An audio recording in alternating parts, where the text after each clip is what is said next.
So before this video starts, I want to give a huge thank you to two channels in particular, Dungeons and Dyslexia and Scooter for Mike. I'll give links in the description to both these channels. They've both been super helpful to me when I was coming up with the idea of my channel and asking questions. They always get back to me very quickly. I'll just give a little overview of what these channels are and what they do. So Dungeons and Dyslexia, he literally goes out over general RPG stuff. He has a podcast he does with people. He does reviews of content. He went over Shadow Dark Day recently, just the other day. Really good, about an hour-long video. Very good. Looks good for Mike. He does a lot of solo OSE stuff. Really good. He has two games on at the moment. One is Barrow Maze, and he has a solo Shadow Dark video. Both his videos are solo, and then he also does some other videos every now and then talking about, example, one of them was the classes within Shadow Dark and how they operate. So again, thank you to all these channels. I'll leave a description. Check them out and say I sent you. Thanks again, and here's the rest of the video. Hello and welcome. So this is going to be my sort of overview of Gods of the Forbidden North. I'm mostly going to look at Volume 1. I'm not going to go into huge detail. I'm going to go over some points I have of why I think it's great and why I think people should get on this, either through DriveThruPRG or through the current Kickstarter that's still live for Volume 3, which you can still get Volume 1 and 2. So, here's my quick, rough breakdown of everything. Obviously, it's a big ass book. As you can see, thick, beautiful work of art on it. The whole book is full of art, and it's some of the best you will see. So, table of contents. You have an introduction to the Forbidden North. Goes up some of the basic points of how things will be done and what they mean. Chapter 1, it's going to go over some of the history. In fact, the first, I think, 100 pages or so go over the history, until you get to chapter 4, which is page 107. So yeah, so I'm going to go over a few points.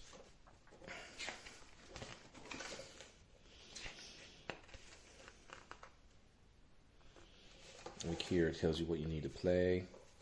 It's made for old school essentials, so you need the advanced home as well, and advanced referee and player home.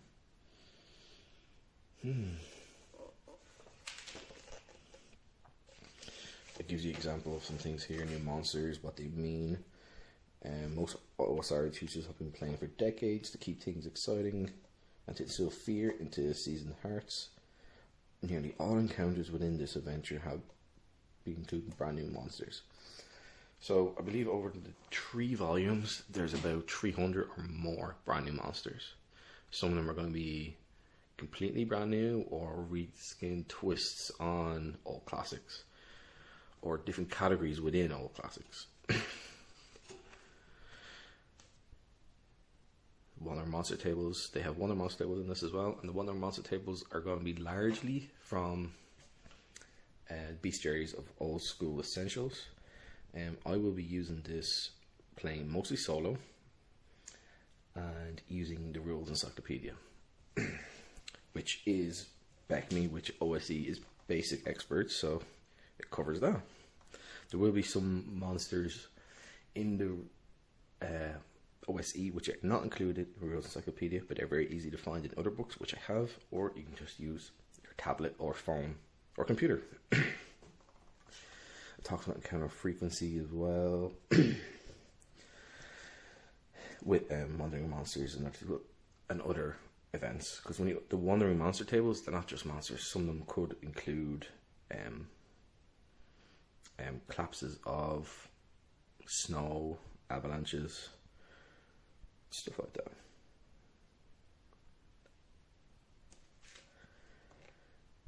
It gives you some example here of example force encounters. Roll 2d10, 1 to 3, fell frost wyvern, 4 to 6, 1d3 mooses, or moose, sorry, large herd animal. Stuff like that is great because you can then try and engage in hunting instead of just like going by and say, oh yeah, you find berries and this and that all over the place. Well, you're in a frozen wasteland basically for a lot of this. And yeah, well, there obviously will be forest, but still everything's cold, everything's frozen. You're in the north, deep north in this country. So yeah, wild dogs appear again.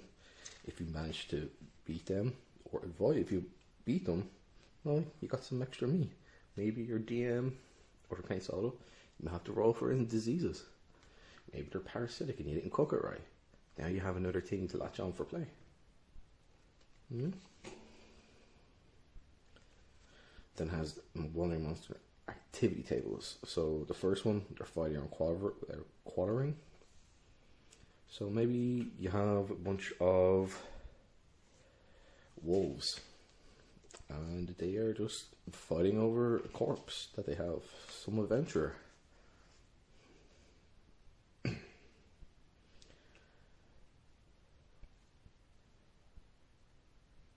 Hunting, investigation, guarding, traveling, building layers, sleeping. All these things can add on to create each encounter to be different, even if you've gone to the same place or same area and you have the same encounter several times. You have many ways of them being played out differently. And as well as the players, of course. This is an overview of the chapters, what they are. Again, the first 3 chapters are going to be about the history, lore, society, and so on. And then these ones here, the Eye of Jakar, is going to be the introductory. So I'm going to skip a few chapters, pages I mean. Just, again, but it does show there's 10 chapters, and then you have the appendices, monsters, non-playable characters that have the stats and other stuff in that. Throughout this you will have stats for all the new monsters on the pages, but we're going to get more information on maybe where they come from, what they look like for better descriptions. You can find it in the appendices. You have magic items and new spells. I believe there's 4 or 5 new spells in this. I think all of them, yeah, I think there's 4 new spells.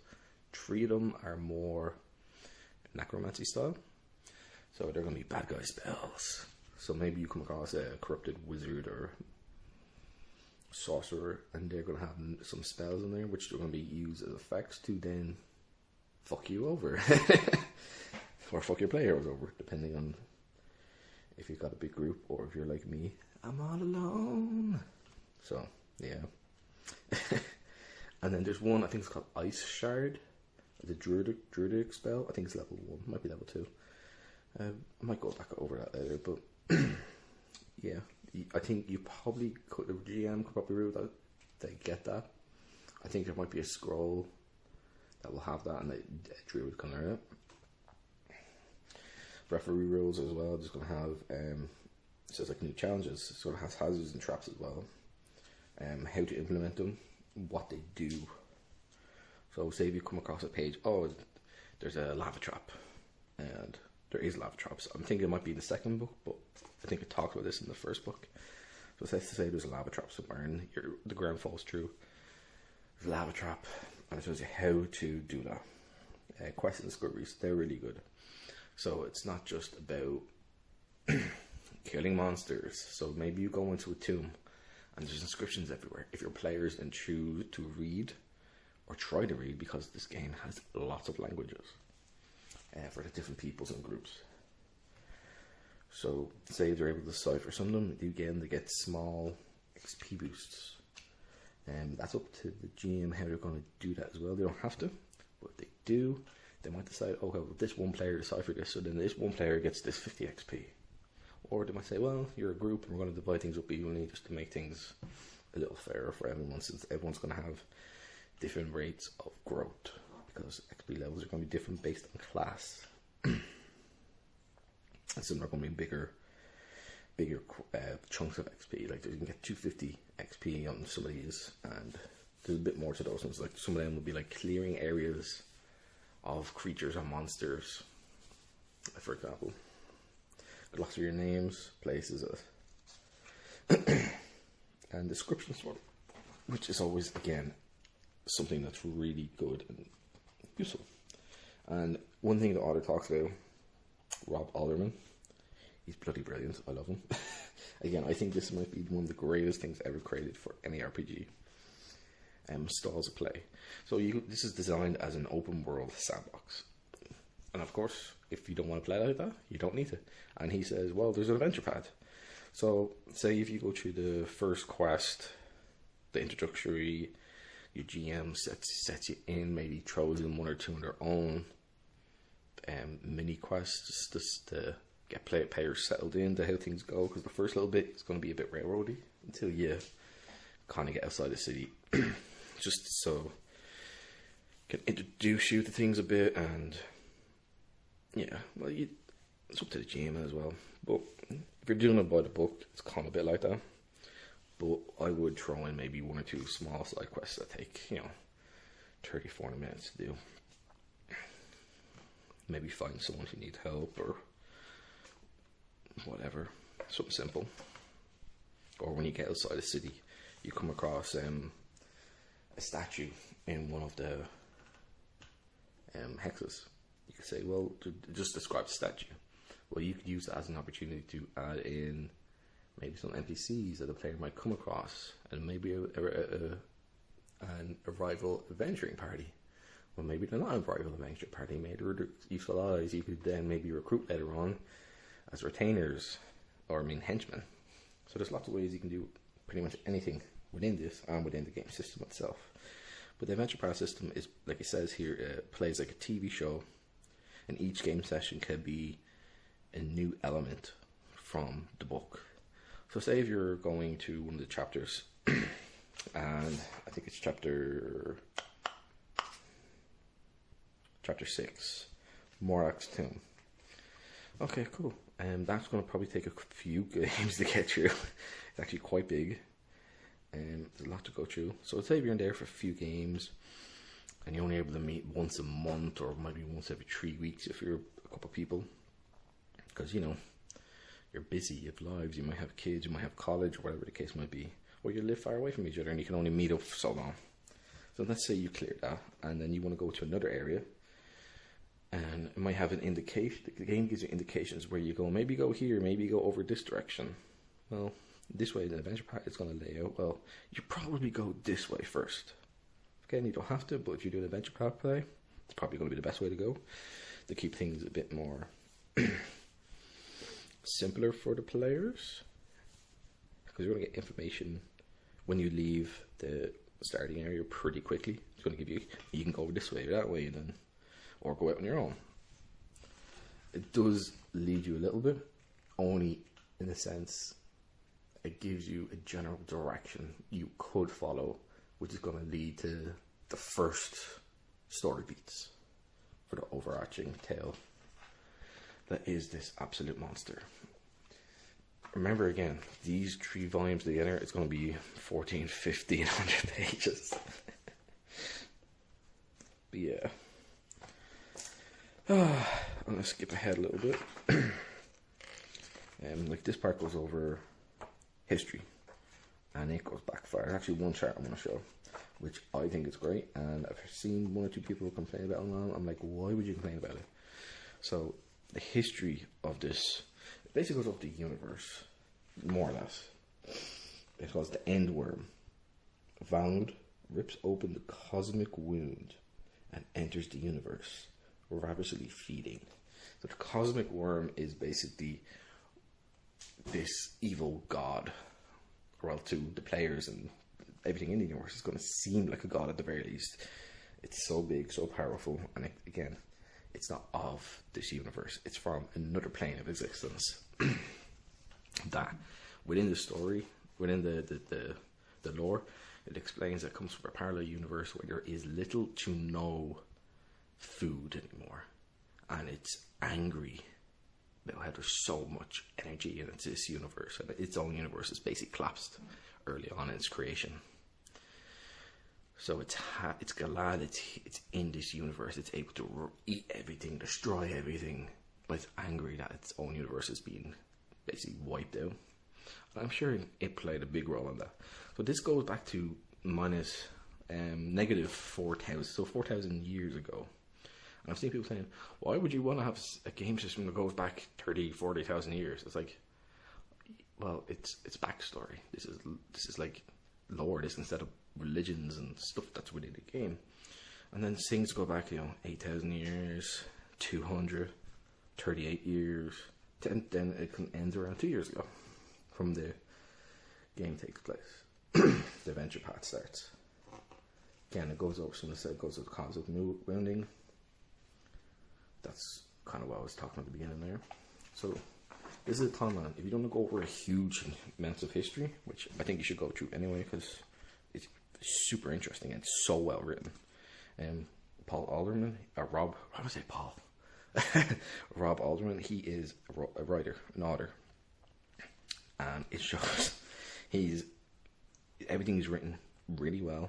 It's intelligent, and again, it feels like you're reading something kind of reminiscent of Tolkien and how things are explained and what they are and the meaning. Like, look at this art; it's amazing. People are like, "Well, that's like a flying ship." It's like, yeah, it is. Let's see how that works out, will we? Again, I love this piece of art. It kind of reminds me of something you'd have from Asgard. You have the dwarfs coming down from Asgard, and you have something they've been working on a cube. So yeah, I'm just going to go through a few pages here, and I'm just not going to talk about it because this is a lot of history. And if you were to read, you'd be spending hours just reading this entire book. It's over 400 pages.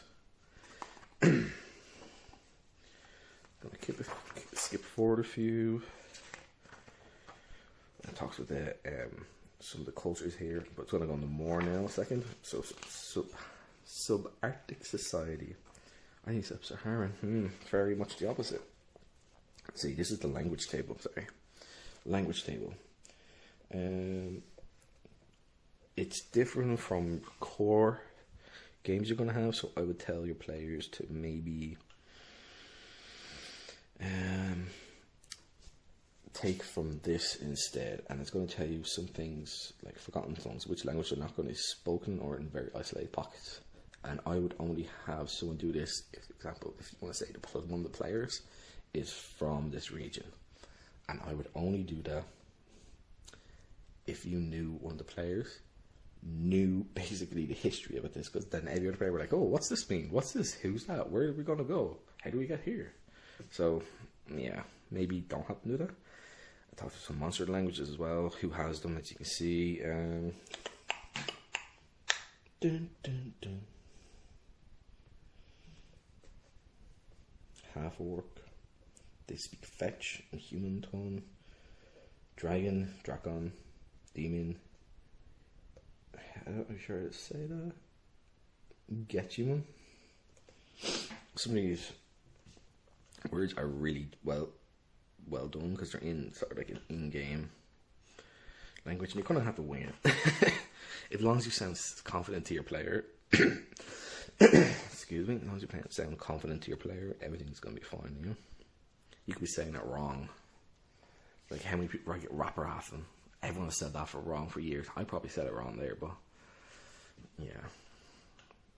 For deciphering languages, so most languages are going to be rare and cannot be recreated through speech anymore, but there are and that's spoken by men on Meris Terra, which is basically this whole world, but written in scripts that can still be deciphered, learning and understanding. So say if you have one of your player characters is obviously very wise or intelligent, they can, over the course of the game, they can start to learn some of these languages. Like you can learn skills. So you can learn some of this language, and maybe when it has a prompt in some exploration to decipher languages, this will play a big role in that. So maybe they know a good bit from, let's just say, a halfling language that just happened to be written somewhere. I know it's not, but I'm just using an example. And it's called Kella. So we come across something written in Kella. There's no halfling there, but maybe your dwarf knows a little bit from playing the game, or you knew a bit from before, and maybe he has a better chance of succeeding deciphering something. So this talks about more the actual cultures. So some bit of their history,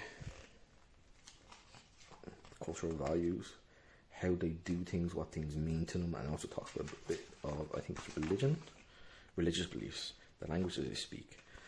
So again, this is so well done.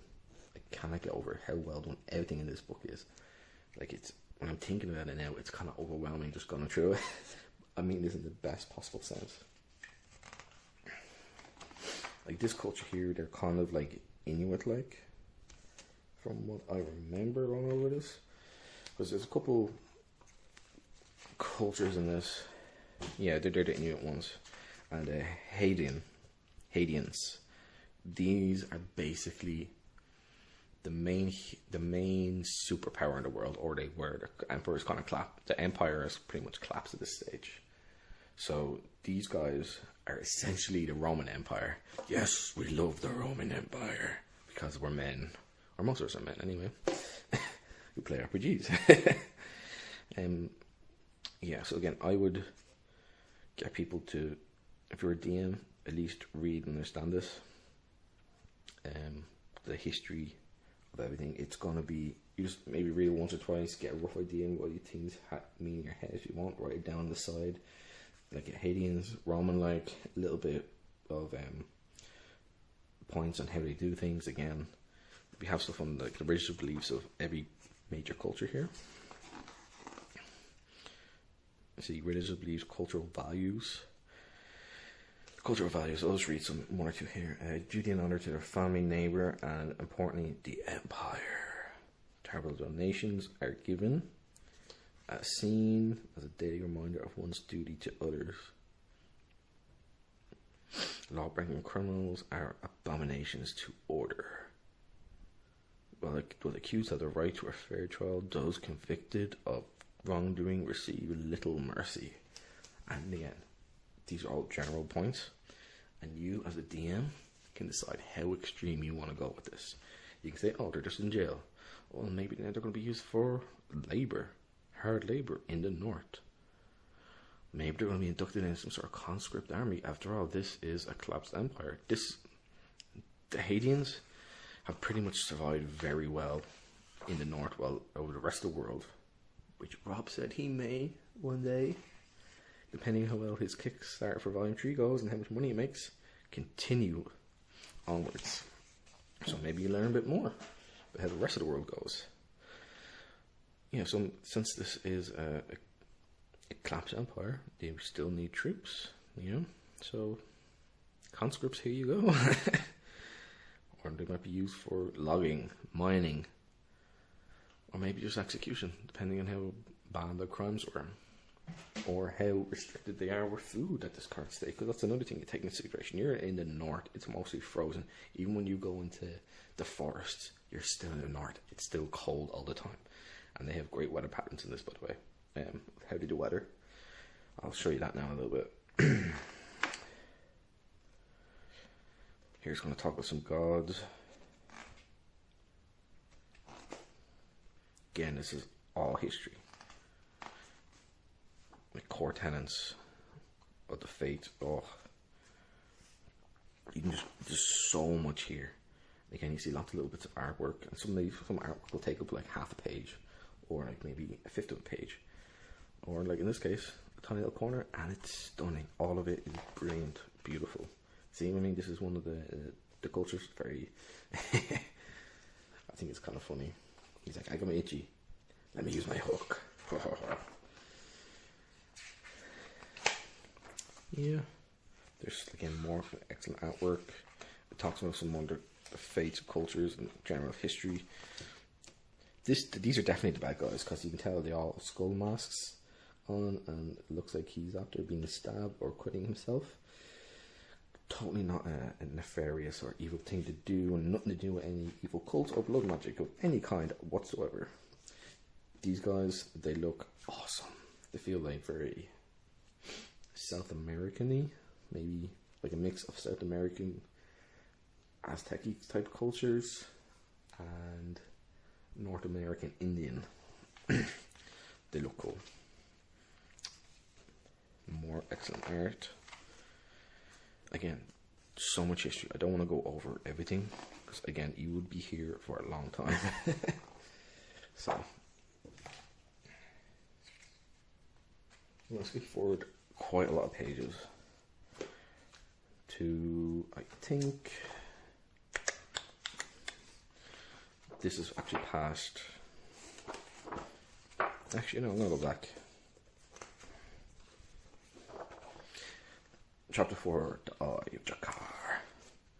So this is actually a great way to introduce the game.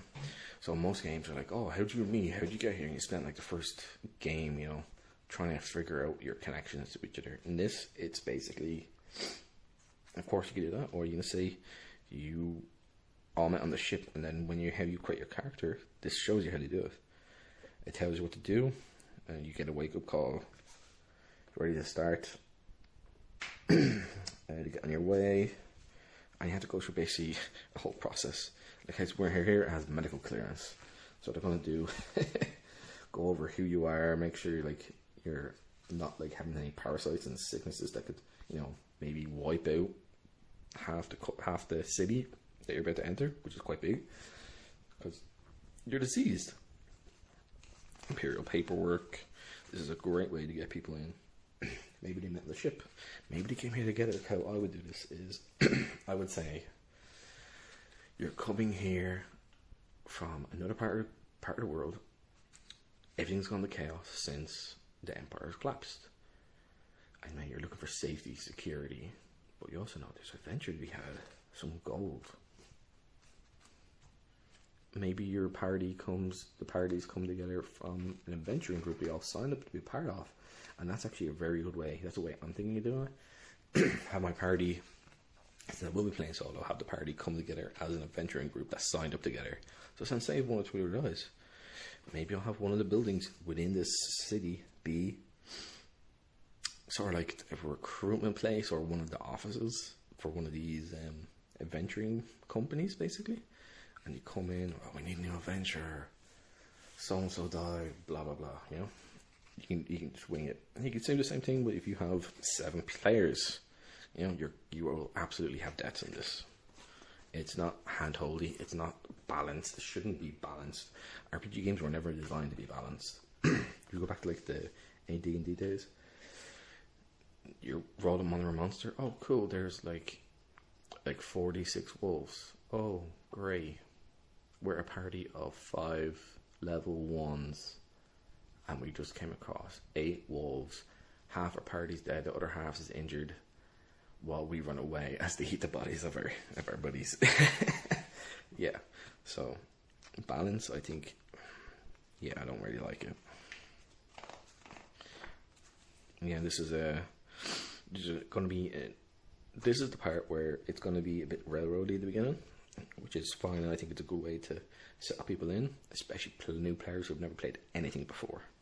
And again, if you're playing solo, you kind of have to be like, oh, you kind of have to play objectively. What would the players know? What would each character know? What wouldn't they know? Because if you're playing solo, you're going to be reading a little bit ahead, and you're going to know what's coming up. And your goal is to be as objective as possible. And when it comes out to stuff like mapping dungeons as well, if you want, you can open up the page and say, oh, we just go here, you have a torch here, oh, it burns out, blah, blah, blah, and then want wandering monster encounter. Or you can do the classical thing of mapping it out by hand. I actually like doing both, depending on the game system. Like with Shadow Dark, I have done the mapping thing, and it works out quite well. I like it. It's kind of fun. I know it sounds kind of weird, but you've never done it. It does sound weird, but you have done it. It's fine. You know what it means. Again, every time a new creature shows up, or shows up multiple times throughout the book, which I don't think there is many times that happens, really, you will have their stats. I think he's an AC 7. That's if you're, that's going to be like the taco system. So if your hit 0 is 19, They have an AC of 7. To figure out how you get that, you're going to basically -7 from your 19 to his 0, and that's going to give you 13. So to hit his AC, you need to roll 13. That's if you're going to get in a combat fight, and you obviously you don't want to, because the first thing that's going to happen, and you're going to get killed. You're going to be swamped by guards. But you can see they're very Roman-like, which is awesome. Yeah. Let's see. Again, this is again within the city, within the first part of the game. Characters get ambushed by somebody. Let's find out who. Well, you're gonna have to play to find out. But you're in pursuit of, I think it's the wizard. And from what I remember, and I think there's goons that are trying to stop you, thieves. And one of the creatures that show up are these guys. These look like sludge monsters, but they're not. They are undead that have been raised with cracked skin, and they're being covered in mud. Now, since you're in the north, I probably rolled that. They're kind of like frozen mud. It's really congealed onto the bodies and stuck on. You know, but again, towards the back, it will give descriptions for some of the monsters. Well, all the monsters, new monsters, non-player characters, monsters. See? I think I know exactly where these guys are.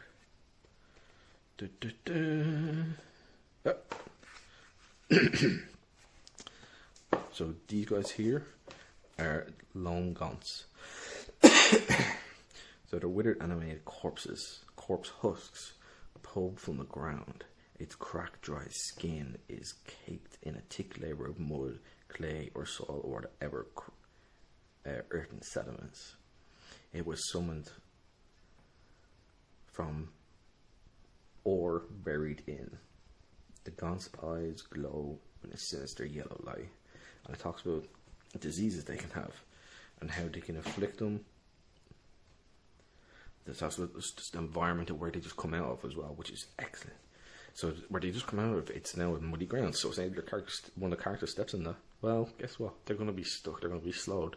Maybe they'll have the speed cut in half or even down to 1/3, depending on how the GM wants to rule it, how bad they decide it is. Muddy legs. The gaunt's movement is never impeded by mud. By mud, loose earth, natural rocks, or stone.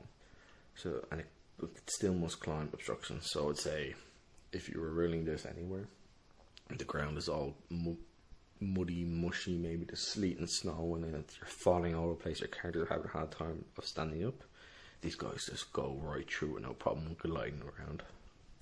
Really cool. And they're undead, they make no noise until it attacks. Immune to effects that affect living creatures. That's like the normal undead stuff here. So you're not going to be able to poison them. It's hard to poison that that's something which is already dead. So your best thing is to chop them up, use magic. Maybe not necessarily in this, but in other systems you might have it. So not systems in other adventures, they might have special rulings in it where certain creatures can only be destroyed by certain objects, or maybe you know, like they can. You defeated like the 3 undead monsters, and you're celebrating, you're relaxed, you're injured. Oh, thank God, it's over. And then all of a sudden, boom, they come back up, back to full health. Obviously, your players don't necessarily know that, but they're back, the undead. Well, it's because maybe in that adventure path or in that adventure you needed a special item. Maybe you had to beat them with silver, or maybe you could only be burned to death with magic or just general fire. So again, it's going to have ambush. It's going to have a layout. This is not like squared or gridded really. There is some squares here, but you can kind of get a rough idea of the size and scale. It's an alleyway. So yeah, I'm going to go over a few sort of examples as well. Which actually, I'm going to go over some of the weather. The weather system here is very interesting.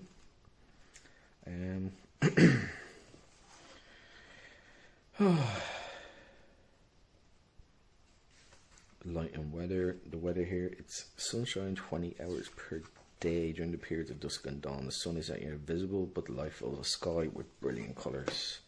just to perform enough work. So it's going to be bright out, but not necessarily bright. It's going to be cloudy a lot of the time. And you're going to have like God rays coming down through parts. So outdoor work is going to be, you're able to do it like it says here.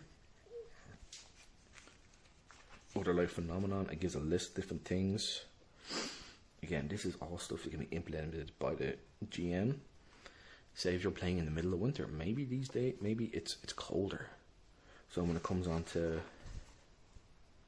the weather patterns, like it has it here, summer weather, temperatures during the times of day. So when you roll in the morning or throughout the day for weather, say you get up in the morning, you roll for the weather, you're in the summer. Okay, you roll in at 5, it's a clear day. There's a breeze during the day. The temperatures during the day is mild, and the night is mild. So it's going to be pretty well and easy to get by. Then it has here winter, roll 1d12. See, you roll an 8, it's going to be cloudy. The air is going to be quite windy. Day, temperature.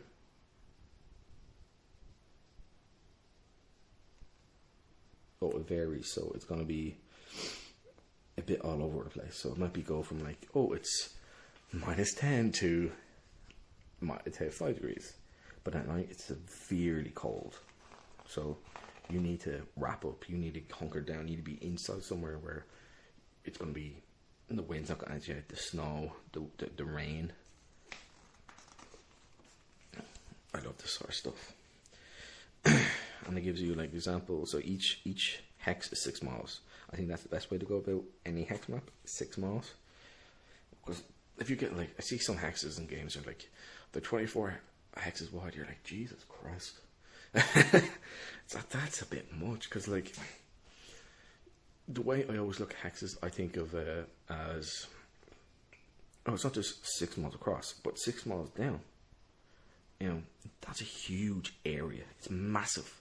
You walk, okay, if you walk from your house 6 miles forward, came back halfway, and walks 3 miles to the right, and then back to the center again, and walk 3 miles to the left.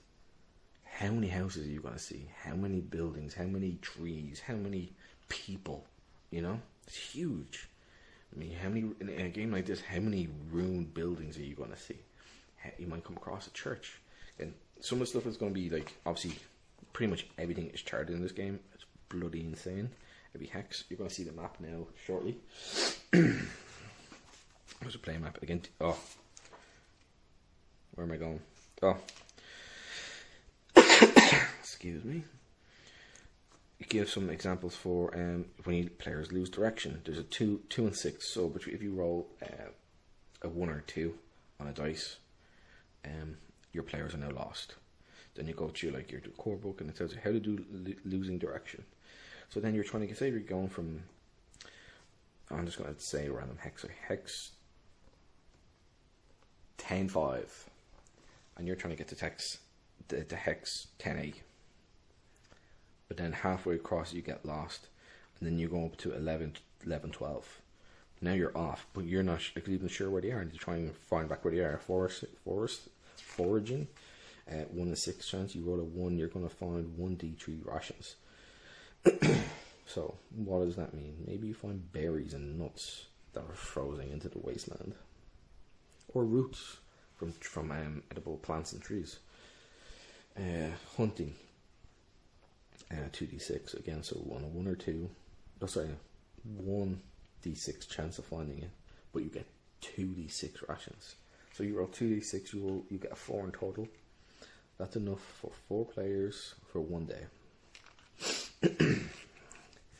I would also, myself personally, if I found, like, example, a moose, like we had earlier as an encounter, you could do that. If you were able to, say, kill one, you could use that as food, because, it is food, it's a moose. And, I would also rule it like, you need to work fast, because you're in a frozen wasteland, a tundra. There's wolves around. You need to get this fast, because they can smell blood from miles, and they're just as hungry as you. So, the counting distance. 1d6 by 10, you roll 2d6 by 10 distance. So you roll 2d6, again, you come up with a 3. multiplied by 10. The encounter is 30 yards away. What that counter could be, again, it could be a monster, it could be people, it could be an event that's just generally going on. Maybe you're after coming toward a ridge and there's this collapse of snow and you either just missed it and then you're finding what happened here and you're having difficulty trapping through it, or you are about to be hit by it. So Antarctic plains. So each hex is going to have its own terrain type. So you're going to have like forest, you're going to have plains, you're going to have tundra. So yeah, like I think most of the things in this are going to be from the core books, OSE and OSE Advanced. And there is a lot. Oh, these guys, look at that. So good. They look like Skeletors, kind of. I'm going to move forward a little bit. Oh my god, look at that bone dragon. This guy here, he's not one of the big bads, but I think he's like a general or these are going to be like your the henchmen bad guys you might come across, and he's going to be like, you know, level 4 or 5. At least that's what I'm just imagining right now. Ocean encounters, yeah, because there is going to be places you can come across water. Look, there's water here. Now you see this is in black and white. This is the player map, and this is the GM map.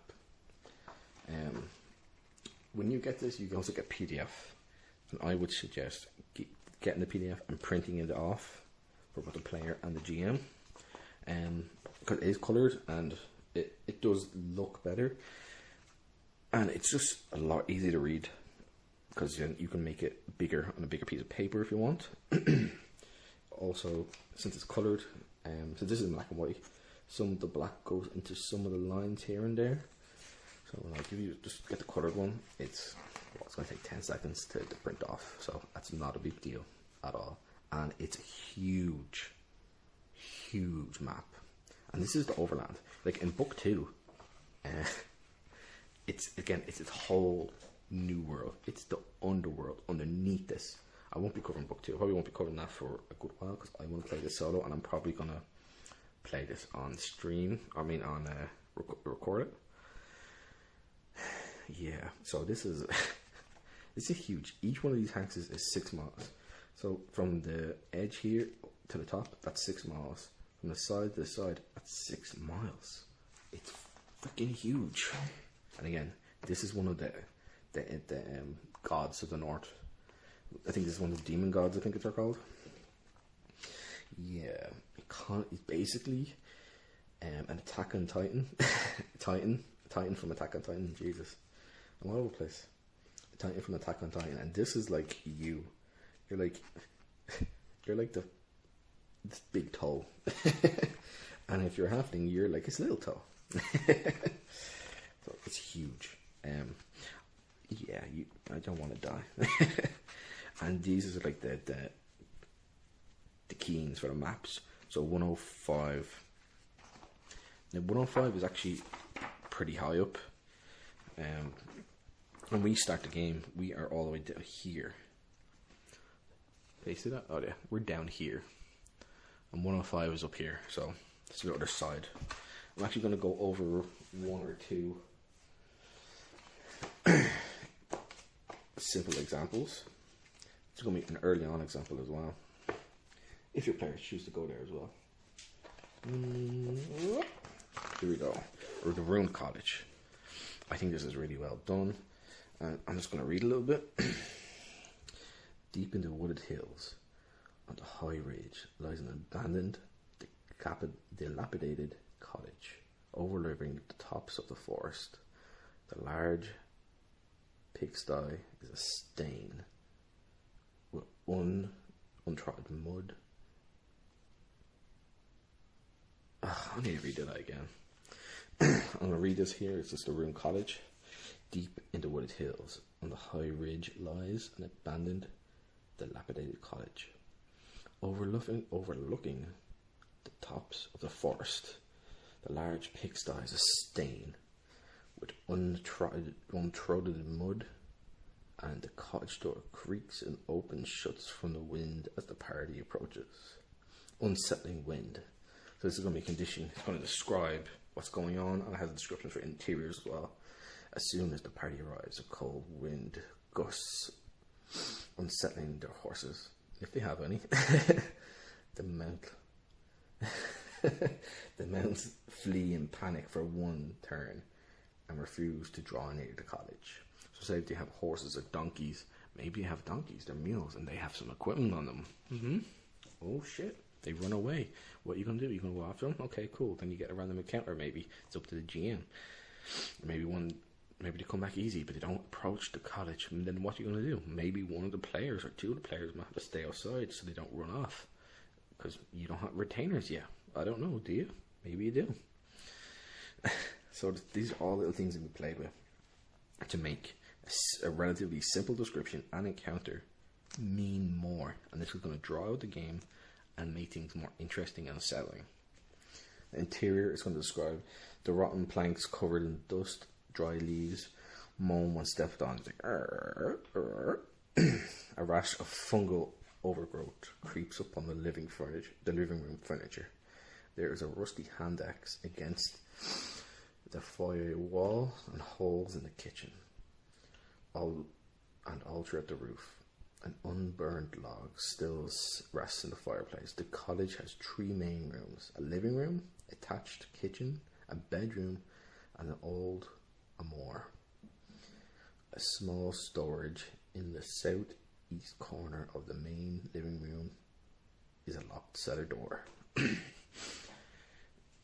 So it describes the room perfectly. How many times have you read an adventure? Like, you walk into the room, it is cold, it is moldy, there's mushrooms in the corner. That's it. So this describes everything really well. So your players walk in, you describe what they see. They're like, oh shit, this is crazy. If anything is disturbed in the cottage, 4 giant centipedes erupt from the kitchen cabinet's couch. So they're basically hidden in everywhere. Maybe they're asleep because it's cold, and then maybe one of your players trips up. Because here, there is something here which can be, there's floorboards. And if your player's too heavy, or the heaviest player will fall through, maybe 2 players fall through, maybe you have your fighter, he's in his heavy armor, you have the dwarf beside him, maybe one of them falls through, and the other one makes a save for it. Maybe they both fall through, because, that's going to lead to another part over here, which is really interesting. Maybe no one falls through. So say then you come across you disturb the centipedes. They don't inflict any damage onto you, but they poison you. And the poison they do is going to be 10 days of where your characters are basically, they're done.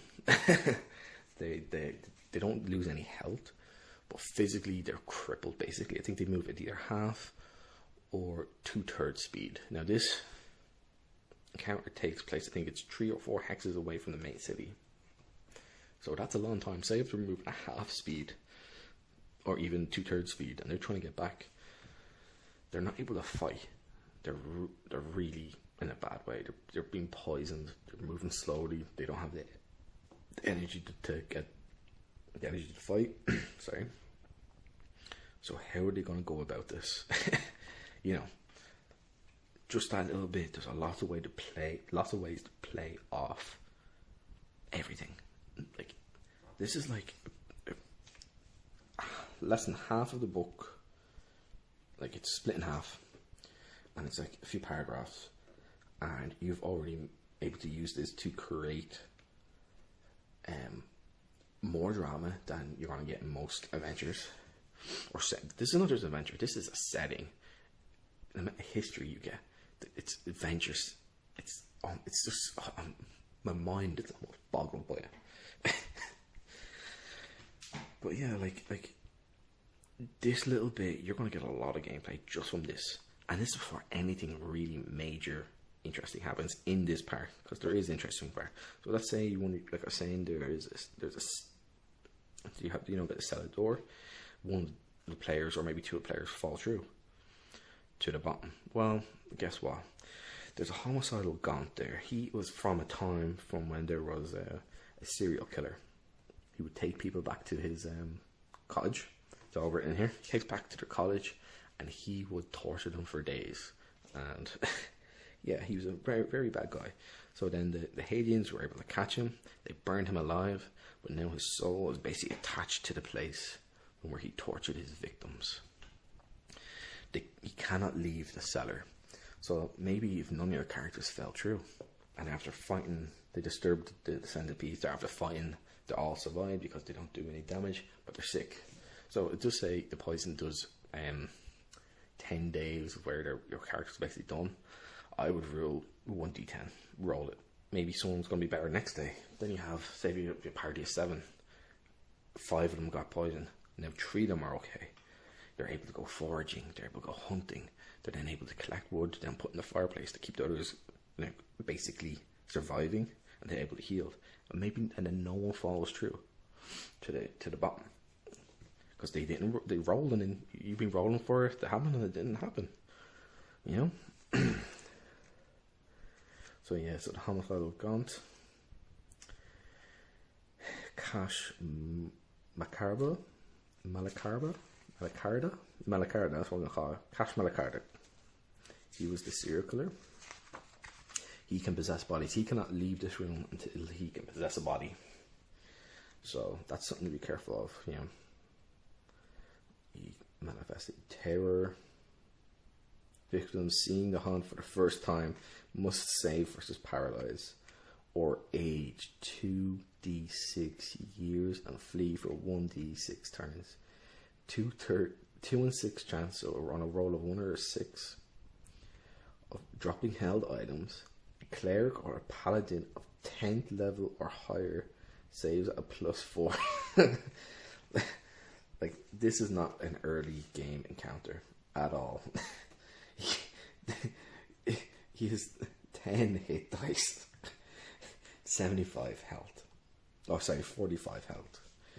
So you could either roll 10 hit dice, or be like, you know what, we're going to go with a 45 because it's a lot. Because if you roll on the hit dice and you roll all 8s, yeah, that's 80. So we go with the 45. Unless you really want to punish your players. But that's just an example of an introduction to a small, very small new area that gives you a description of the interior, what's going on. There's stuff going on within this interior. Floors crack through, you fall down. You then have this gaunt here. All of a sudden your players can try to flee. They drop all their items. They come to the cellar door, which you already know it's locked, or maybe the players don't know that they're locked. They're banging, they're smashing, they're terrified. One of your players' age is 5 years.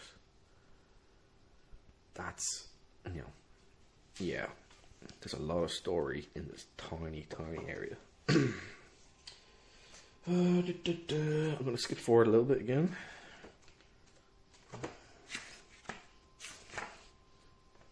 I think this is one of the dungeons in our show. It's going to go over quickly. This has gone a lot longer than I thought. But this is just a brief overview, hitting on some basic points. I may try and edit this, but I've never edited before, so yeah, I'm sorry for all the mess ups I've done. First time for everything. So again, the Morlock's Tomb. Morlock's Tomb is on the overland map. It's a hex 821.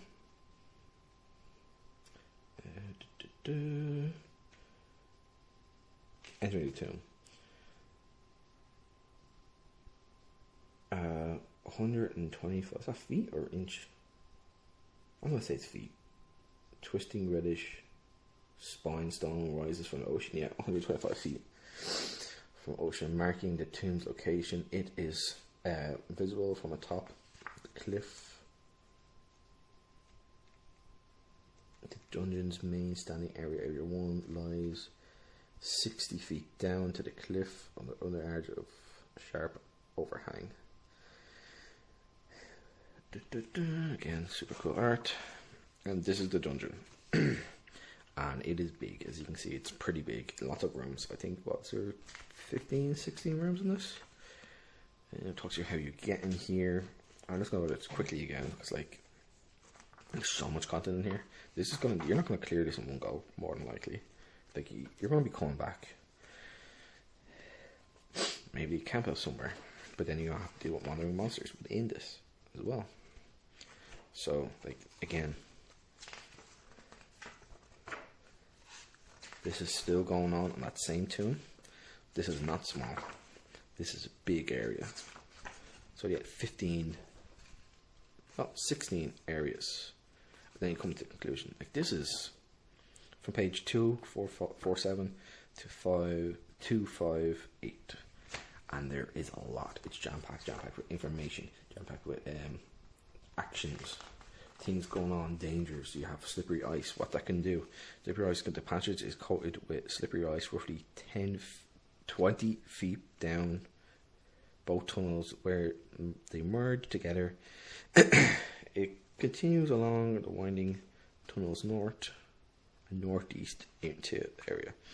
So I think there's in the back here on the appendices has about dangers and stuff like that. So slippery ice is going to be, I think that's one of the dangers.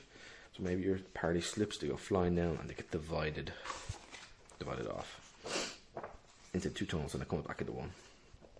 Maybe take damage. I don't know. We should find out. Yeah, I just want to go this quickly. So yeah, and again, this is amazing. I love this. So say if you go through everything, you find everything within this. This tells you the total amount of XP for monsters. Here's how much treasure you get. So from the monsters, it's 2,923 XP. It tells you the total amount of monsters and then what their total breakdown of XP is. The treasure, list of recordable items, given gold value, got valued in gold pieces, and then magic items. So there is a lot. It's amazing. I love this.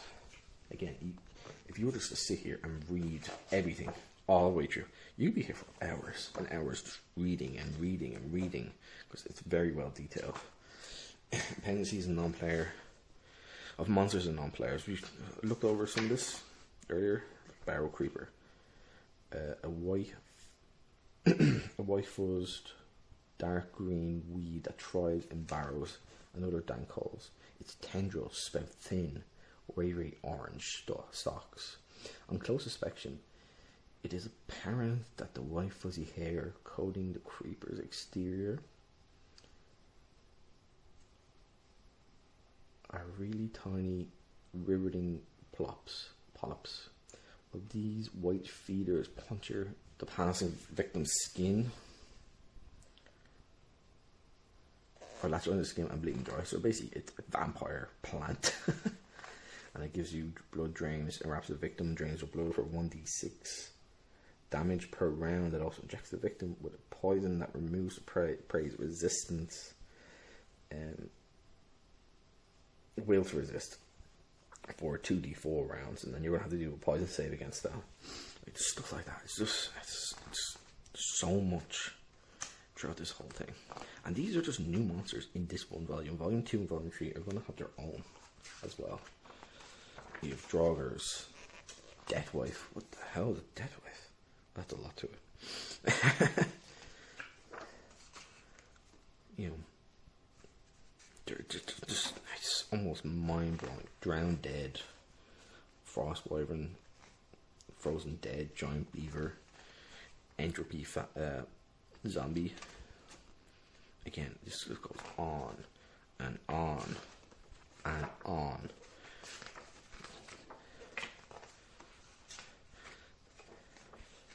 Like, again, you're gonna be here for a while. And I think coming up next is magic items. So a character, the Black Magician. Again, hit dice at 3, AC 10 or AC 9. Then it's 10 and ascending. So it gives you ascending and descending. I didn't even mention that. It's just so much in here you can easily get. Trying to comprehend everything in one go, it's just a lot. And again, in the best possible way. Magic item and spells.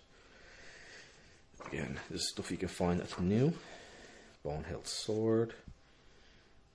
Expertly crafted, this powerful artifact of chaos was forged by Avram, the Spectre Warlock, a mighty undead Spectre Warlock who served Balor. Balor the big bad. Demon blood, fangs of chaos. It's so much. It's so cool. New spells.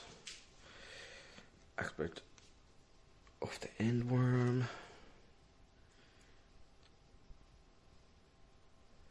Ice Blast, Druidic, level 2. Ah, to level 2. I thought it was level 1. I think there's 4. There's 1, 2, 3.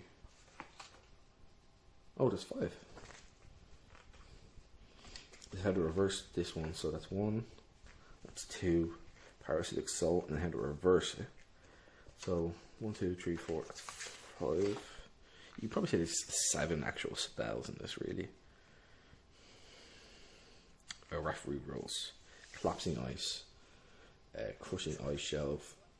These are going to be obstacles you come across, like an avalanche, acid. And there's more. Diabolical oppression, diabolical possession, hypothermia, diseases. Just how to do it, what they mean, how to overcome things, drowning, like lava. Hypothermia, I think I said that already. Slippery ice, there you go. We said earlier. Suffocation. And these are going to be the quests I was talking about earlier. So, you come across here, win a public debate in the city. I think it's a city. No, under Aurora, another area. Or hijacker. Decipher a journal. This is journal. So it's obviously going to be key to what it means and where it is. You get 50 XP. Find Marco's tomb. I wonder what that's a part of. Maybe it's part of that. Yeah. It's going to be linked to that. Yeah. Defeat Sarad. I think that was the magician or magic user. And this can rescue people. Get extra XP. Like, you don't have to put this in. If you're a GM, you're like, oh, it's just too much. You don't need to. But again, some of these things can be used later on. So you don't need to do this all. You don't need to have this set up straight away. Maybe you rescue someone, okay? Because in the beginning, it's a bit railroady, but depending how things go, you might or may not have to go somewhere to a place for questioning or to like kind of like a party, I think it is. Someone needs rescuing. Maybe you can put this later on in the game, so then you get your parties your own quests. And it does say you can make your own quests in this as well, which I think is a good idea to do anyway. Because sometimes, like, if you're doing with books and you're like going back and forth on pages all the time, you're like, I just want to do my own thing for a little bit, and there's absolutely no reason not to. So, and there's lots of stuff everywhere, and they're all keyed to hexes. So that's why some players or GMs may not want to do this, because not every single place is going to be keyed. So you have to go back and look. You might have to do this after. Glossary of names. Glossary of different names of players. I mean, NPCs and other mentioned names within the game. Just in the overland. Remember, IM2 has Underworld, which is just as big, and it's going to have keyed areas within this, which then lead to it. So yeah, index. Oh my god, indexes are great, but oh my god, I'd hate to have to do one myself. I'd lose my bloody mind. And these are going to be some of the Kickstarters from the very first Kickstarter. I jumped on this on volume 2. So these are all from volume. I jumped on from Kickstarter 2. This is from Kickstarter 1. My name is in Kickstarter 2. Authors and artists. This is great. I know a lot of books, they have one thing at the back or at the front, sometimes both, but saying who the authors and artists were. This is mostly written by Rob himself, but he did contract some people out to do some hexes, adventures that were in there, or some paragraphs here and there to help out. And artists as well, and he tells you what page the art is on. That is brilliant. This stuff should be. I think that's a whole new standard for modern RPG games. Our adventure paths, the settings. This is how it should be done. It gives you everything in this one book. You would play this for a year non-stop easily. If you're having weekly or bi-weekly games, a year, no problem. Like, then volume 2, okay, another year or more. Then volume 3, another year or more. And again, it's a setting. Maybe if you just love the setting, you're like, I'm going to do my own stuff in this setting with another group. Okay, cool. Note pages if you want to use them. People generally don't, we just print them off. These are generally done in to fill in, because a lot of books, when they're getting pretty offset prints, they have to do things, and I think it's either 16 or 18 pages. For some reason, if you have odd pages, it becomes more expensive. I think it becomes a little more complicated. Now,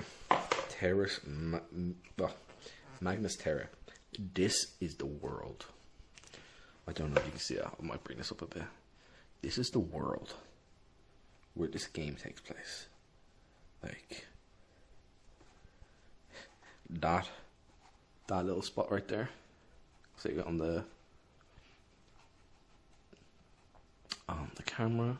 I don't know if it's focusing or not. But that is that city we enter in the very beginning of the game. That tiny little dot. Yeah, this is a huge world, and I hope Rob, he's able to make a lot more money on volume 3. And I think he's already hit $134,000. I hope he can get as close to 200 or more. And the character sheet, again, all this is going to be printable from the PDF. And when you get this, you'll be getting a PDF as well. It's going to have PDF of art, of maps, so if you want, you can print them out and hand them to your players. This has everything. It is mind-boggling how amazing this is. And this is volume 1. Haven't even talked about this, which, again, is a tiny bit bigger, a little thicker. And it's just more stunning and amazing content. The Underworld. This is basically an inversion of the Overland, and there's going to be key points within the Underworld which are linked to the Overworld. The ways to get down. I think there's maybe a dozen or more. So again, it's going to go over some of the same things at the beginning of volume 1. I'm just going to skip forward 21.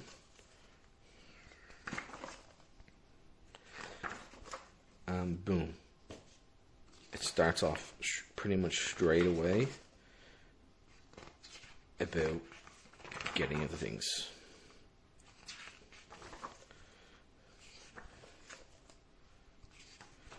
By page 32, you're already in a pretty big combat.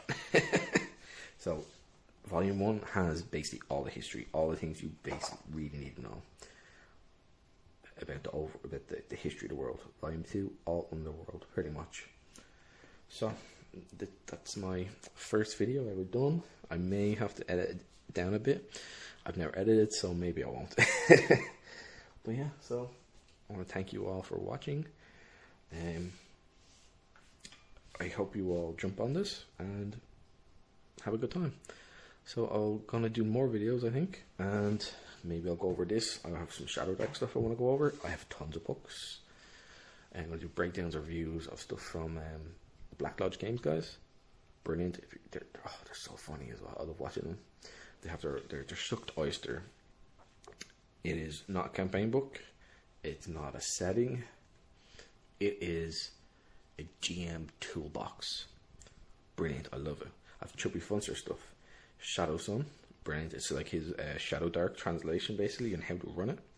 What I would do if I was having that, get some of the material that you can find for Shadow Sun online very easily, and download it. Because I know there's an Old School Essentials fan sort of project where it's no stats, it's just history and lore and information. Combine that with Chubby Funster's Shadow Sun, and you're going to have a hell of a good time. And then his other book I have, which is based about player options, new classes, stuff like that to have for a game. I have a lot of books, but yeah, that's some stuff I want to go over. I'd like to do a playthrough of this. It'll be going to be solo. I think I would have 5 or 6 characters and then have some hirelings. So what I would do is I would make my characters off screen except for one, just to show the process, and I'm going to play that into like, oh look, you forgot all your gear like a bloody idiot. So that'd be something like sort of like a pick on a character. And I think that would be the way to go. So everyone has all this stuff and someone forgot their suitcase. They left it at the port. Oh, anyway, that's me and my very long video, barely touching on everything that's amazing in this one single volume. Again, check out God's Food North, and you can get it on DriveThruPRG. Currently, well, as of now, Volume 3 is out, which you can get Volume 1, 2, and 3 in if you haven't picked them up yet. You can get in PDF form to treat them together. You can get on print on demand to treat them together, or you can get the offset like what I have here. This is the offsets. I have ordered, I backed on Kickstarter for Volume 3 offset. I also have, oh yeah, he has like a map from Volume 2, for Volume 1 and 2. And the map is, I backed it in the last campaign. It is the overworld, and it's going to be in a big canvas map. In the second one, it has basically the underworld and a big canvas map. You can back it. I think it's like $20 or $25. So it is quite expensive, but it's very high quality. And mine, it will be on the way. I think he had some trouble shipping them. Rob did, which is not a big deal. This is basically a one-man show doing stuff that's better than most big companies. I have product on the way from a big company I backed a year ago. It's already in the stores here in Europe. It's in the stores in America. It hasn't even made dock in Europe, and a lot of people are pretty angry about it. I'm pretty upset about it as well, because like the whole idea is you're supposed to serve, like it was a backer kit, I think it was, and backer kit was to work like Kickstarter, but then everyone else but the backers are getting their stuff. So yeah, but I will review that as well. I think when I get it, it's going to be big, it'll be complicated. There's a lot of little stuff that's for DCC. I like DCC, but you know, not good. But again, I will link things in the description, how to get this, how to back it on Kickstarter, or you can go on to DriveThru. So thanks again, and that's me.